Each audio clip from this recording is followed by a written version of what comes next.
كوب من الزبادي، 3 معالق كبار من زيت الزيتون، معلقة كبيرة من الخميرة، معلقة كبيرة من السكر، زعتر فلسطيني أو زعتر سوري مجفف، كمان معانا كيلو من الدقيق متعدد الاستخدامات أو دقيق المخبوزات. هبتدي أقلب كل المكونات الجافة مع بعض، وبعد كده هنزل بزيت نباتي أو زيت زيتون، ويفضل زيت زيتون. بعد كده زبادي وكوباية مية دافية، وهعجنها لمدة 7 دقايق وهسيبها تختمر لمدة ساعة. هنا الحشوة المفضلة عندي بصل، شرايح من البصل وشرايح من الفلفل الحلو الألوان، وكمان زعتر وملح وفلفل أسود، وكمان توم مفروم. وفي القلاية معلقة كبيرة من زيت الزيتون، وهبتدي أشوح كل الخضار ده مع بعض واسيبه يدبل كده، واغطيه لمدة كده 5 دقايق. وفي طبق هضيفه كده واسيبه يبرد على جنب. هنا هفرد العجينة بتاعتي بالظبط على مقاس الصينية بتاعة الخبز.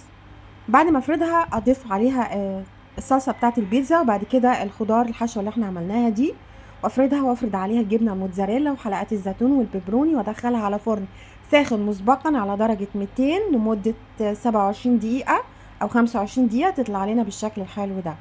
ودي قطعة عشان تشوفوا شكل الحشوة من جوه عامل ازاي.